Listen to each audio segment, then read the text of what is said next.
Welcome back to Money Talks. I'm your host, Andrea Heng. Now, on this series, This or That, my guest weighs the pros and cons of two options. If you've missed the last episode where we discussed if you should own or lease a car in Singapore, do give it a listen. Now, on this episode, we're looking at public housing or HDB flats. Should I buy a brand new BTO flat or skip the wait and pay more for a resale flat?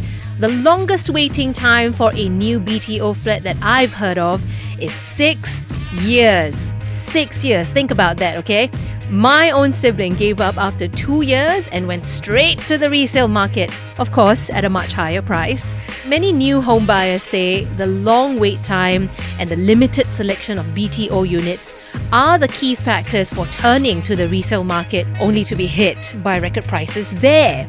With more BTO flats coming up and resale prices appearing to hit a ceiling, at least for now, what I want to know is, should homebuyers choose a BTO or a resale flat? And to help me with this question, I have real estate agent Jooann Tay. Jooann is also a content creator on Instagram and TikTok under the handle House Hunt with Ju.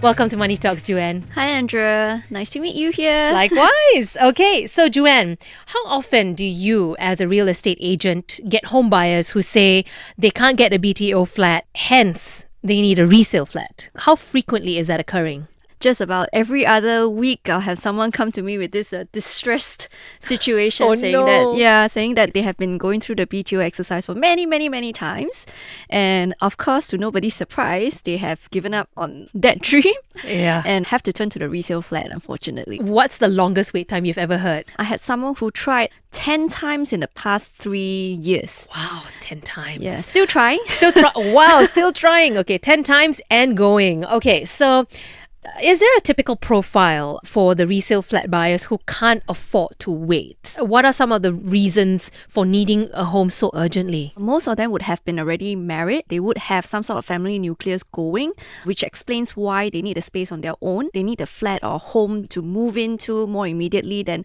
someone that's younger, who's still starting out on their career and things like that. It does matter at which stage of your life are you actually considering the purchase. So most of them who are turning into a resale flat are often in their 30-somethings. The younger ones who have a bit more runway in terms of their age. They can stay with mommy and daddy a little bit longer. Okay. It's a good plan. It is a good plan. Save on that mortgage. Let's talk about the resale flat prices that we're seeing. And they've increased relentlessly despite those rising interest rates. I bought my own flat at almost $1 million, although it's in a rather prime area. So what's driving this demand? What's making those prices stay up? I think it's the lack of immediate supply. Supply has been disrupted because COVID happened, which nobody would have expected. Nobody asked for it. Yes. It's good for those people who already have the HDB because that's possibly the only time whereby you actually see your prices going up. Rationally speaking, it should not be. It should be going down according to the lease that you have left on your property. And because of this disruption, we also do notice that there's a change in lifestyle as well. Right. Previously, we've seen a lot of people living in a multi-generation home whereby, yourselves, you have your parents and you have your kids that are living with you. We are all taking care of each other. After COVID, for some apparent reason, maybe we can't stand each other as much. What do they say? Proximity breeds resentment or something like that. Oh dear. It's rather true because we are seeing households now actually moving out. They don't mind staying close to each other, but not with each other. Not to be in too much contact. Ever since COVID, that basically tested how close our relationships are. That's the ultimate stress test. COVID. I mean, it's almost 24 hours, 7 days a week. in the same space. And an HDB flat, I mean, if you're housing just a couple, if it's just the two of you in one flat, that's fine. That's already like, okay, I'll get on your nerves, you get on mine, and then we'll be fine. But if there are multi-generational families out there living in an HDB flat, that's got to create a lot of stress points for anybody. Yeah, that's right. And I think the change in the lifestyle was much quicker than we imagined. And, you know, from one household, we used to have like 3 generations living in it. Now, one household is going out there to buy 2-3 different homes. Yeah, so that is what's actually causing the stress in terms of what we need immediately from the market.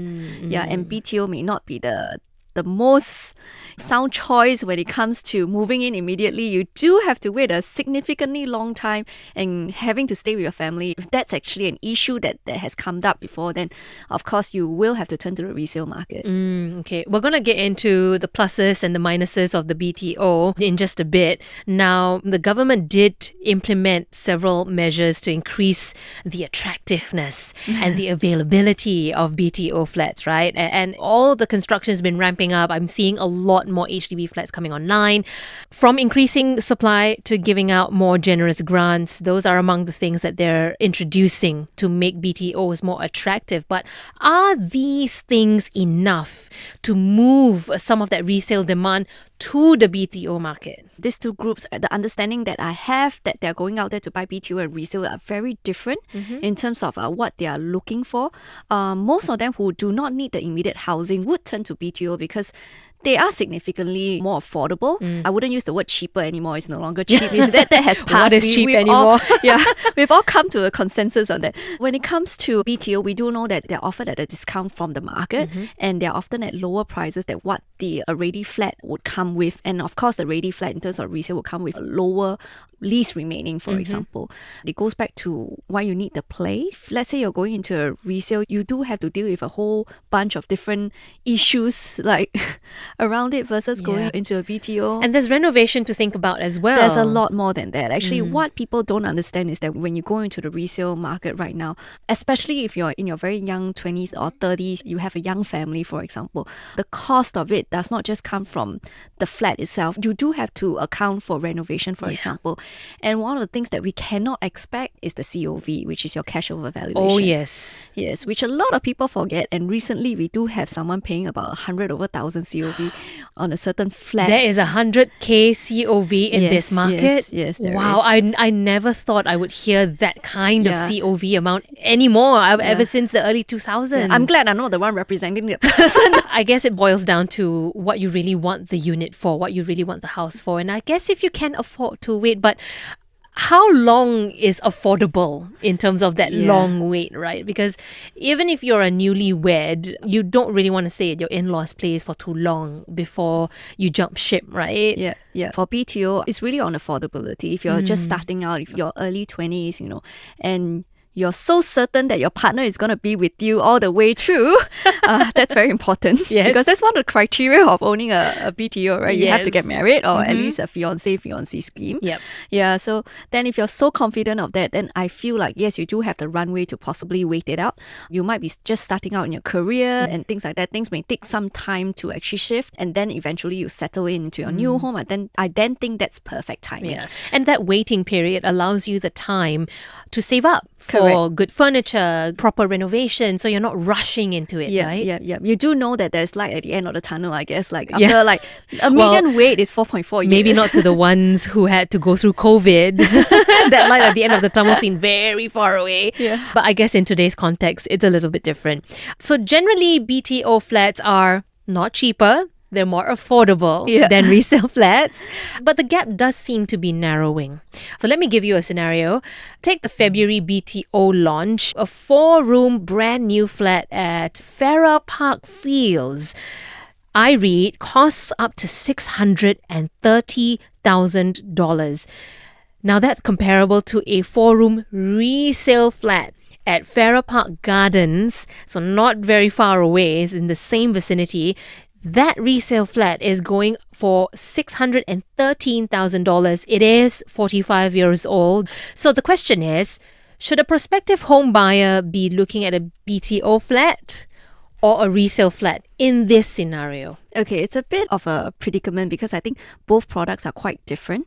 But the one thing that we have to take in consideration is, of course, the balance lease that we're looking at when we look at a resale flat. Sure. One of the biggest challenge that I can't seem to figure out now is going to a resale flat at its peak at the moment, knowing that rationally this should not be a price of a resale flat if a newly MOP flat later on is going to be costing just as much. Right. Yeah, And so by peak, you mean peak price. Correct. Yeah, that's right. So if we think about this 5 years down the road or 10 years down the road, when this particular BTO then becomes available on the market, it should be commanding more given that the resale flat has a lesser balanced lease. So it's kind of like a future pricing versus what you're buying off today's resale market. In terms of comparison wise, it really depends on how much are you willing to pay for something to be ready and in front of you.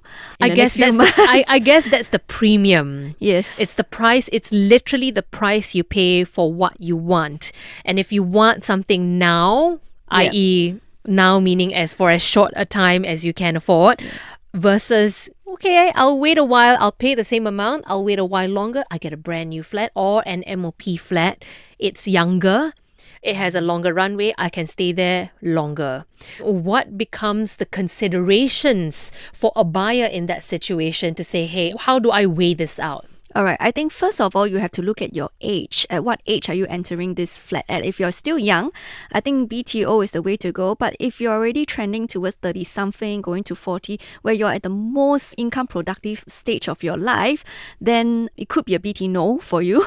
At the end I like of the that day. BT no. Yeah. So, but when you go into a resale flat at the moment, there are some considerations, which is that now that prices have peaked, it is likely that once the supply has caught up into the market, the prices of your flat may start to come down. Right. If you do decide to then move on to another property, you might end up with a negative sale, which is, I think, a lot of people, they have not put this into much thought or consideration before going to a resale flat now.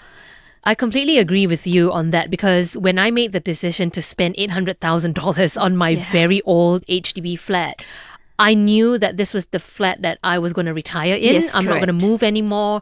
That was the only reason that would justify that price tag, that willingness rather to pay that price tag. Correct. If, like you said, if I was younger or if I had a family or kids and I knew that there was a possibility of moving to another unit later on, I'm shortchanging myself. Yeah, that's right. We don't progress the same way in terms of how we amass our wealth. If you do go into a resale flat when your income is actually peaking in your career and things like that, the challenge later on would be that when you have the capacity to earn, you don't have the capacity to take on a longer loan tenure, then that makes the difference when you're considering a jump in your lifestyle and things like that later on. A lot of us say that this is going to be our last home. It doesn't matter. Never say never, right? Yeah, but it's always good to have an option, remaining open for you at the end of the day. Be it upon MOP, you can then look back and say, hey, did I make a right decision when I entered this flat? Do I have enough cash? If I wanted to do something, I needed an extra room. Do I need facilities? These are things that you can consider later on. Things in life happen. Life just throws things at you that you don't. For example, you another cannot plan COVID, for. we don't know. Another COVID, or someone falls ill. One of you falls ill, physically disabled for life, and you need more space to maneuver around. For example, you need a bigger flat for that. For example, so there are things there are curveballs that life throws at you that you really cannot plan for. So would you say then that some level of forward planning would be recommended? Correct. Yeah, so I always have this idea of this project kampong spirit. I always feel like going back to a HDB flat later on would make a lot more sense as an individual. Right. So we start off maybe with a BTO, and then after that, you have your first pot of gold because obviously you bought it at so-called a discount. We don't know how much, but we know for sure that prices move up. Upon MOP of a BTO, you usually will get some proceeds that can help you in your next purchase. Be it whether you move into an EC, whether you move into private, that's something else to discuss at the point in time how you're doing. Go ahead, amass your wealth for the next few years, do what you like. Come back to the whole resale flat that we were talking about today, the 45 years old resale flat. 20 years down the road, when you're ready to retire, that lease would have been left with 25 years.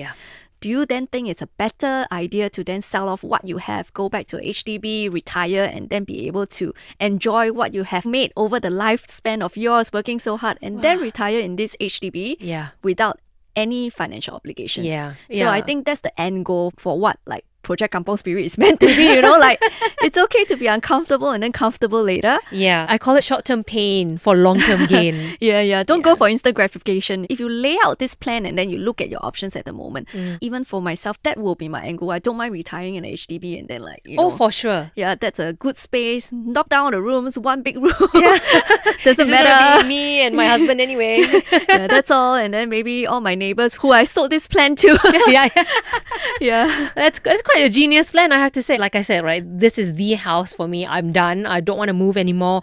And if you have that in mind, then I think you would make the best financial decision for your future. Okay, so let's make things more even. Say a couple wants to move out immediately because reasons. Does it make financial sense then to do BTO plus rent while waiting? So presumably the renting will be during the waiting period. Yep. Or B, buy a resale flat, move in immediately. Yeah, I would do C, or just live off my parents for it. If I could. Okay, but for how long though? I mean, Yeah. you're married, you're newly Yeah, married. exactly. And not every episode of Living with the Yeah. In-Laws is a cheerful one. I Yeah, mean, you're going to exactly. get in each other's way. Every time we do a consultation, there's always one party that doesn't want to do that. It's like, oh, no, but can we buy a house now? So Yeah. what's the best combo for a newlywed itching or really just eager to move out? Yeah, I think most important consideration is whether you have enough cash to actually move into resale.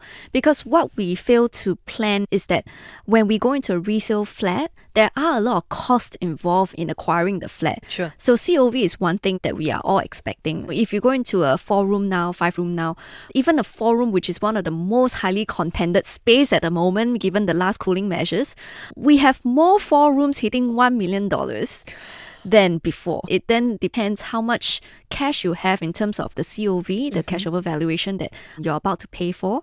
And you do have to note that because it is a bigger space, older space, you have to account for renovation, which could easily cost about 80 grand, 100 grand to do up something nice in a 4-bedroom. And if you buy a ready-made or ready move-in condition flat and the renovations are nice and you're not fussy, it's going to come at a premium. Yeah, that's right. So if I were to consider, this 120 to 150K that you're going to spend on above what you're buying already, then does this translate to a better than go and rent out for 2 or 3 years? But given that today's rental is also at its peak, it then becomes very challenging because the average wait time for a BTO is about 4.4 years. Yeah.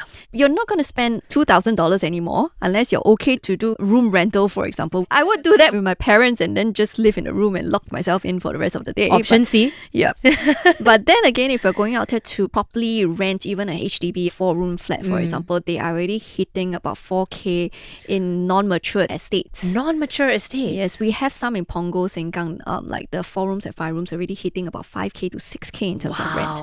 So you times that across a span of maybe 12 months, 4 years. That's a lot of bleeding. Yes, correct. And that's pure financial loss because someone else is going to benefit from this. So you would say option C, stay with your parents. Stay with your parents. Or if I have to, then yes, going to the resale market will be my next best option. Because like I said, it's whether you're willing to spend that money up front and then get the place you want to live, or are you then willing to wait out things a bit and this. Of course, if you do have to go with option B in this case of a resale flat, do consider something that is newly MOP'd. I was just about to say something that's younger, then Yes, at least you correct. can turn it around Yes, later on correct. if you decide to move to another place. Yeah. So trading off the mature estate housing for something else that might have a bit of growth later might be your best way to protect whatever wealth you have left after, giving it all back. That's to the true. No, HDB. that's a good strategy, honestly, because again, short-term pain for long-term gain. If you're young and you're newlyweds, you really need to think about your future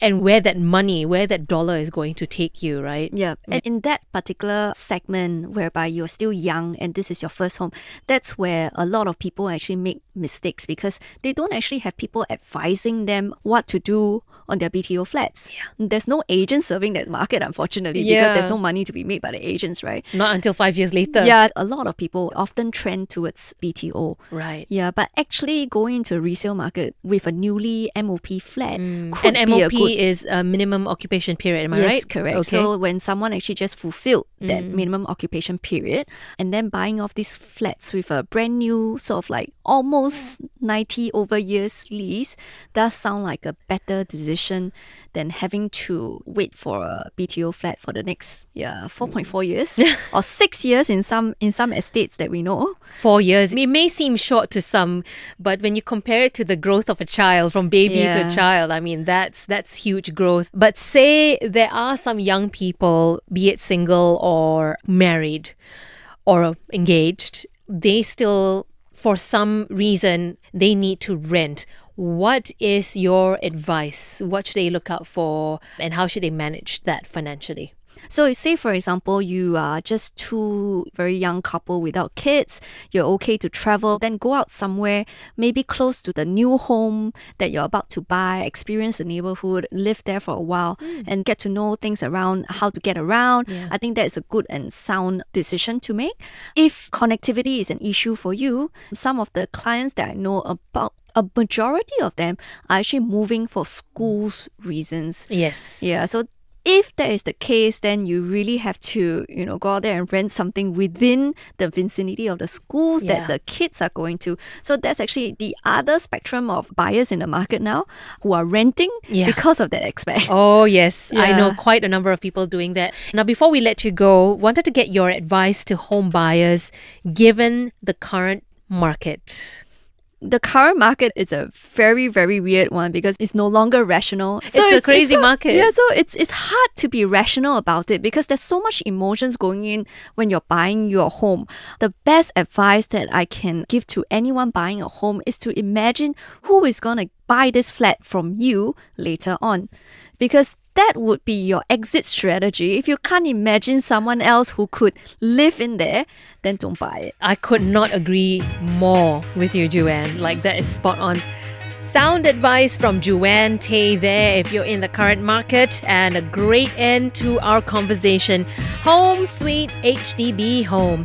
It's become a question of the ability and willingness to wait versus paying top dollar for the right flat. And as construction delays fade post-pandemic and housing supply gets back in line with demand, hopefully home buyers will have a wider selection of options for their housing needs. Thanks, Jooann, for helping us weigh the options on this or that. And thanks to you, our listener. If you've enjoyed this episode of Money Talks, there's more content for you to enjoy. Simply follow us on Apple Podcasts or Spotify. Give us 5 stars or leave a review. The team behind Money Talks is Joanne Chan, Jacqueline Chan, Crispina Robert, Saya Wint, and I'm Andrea Heng.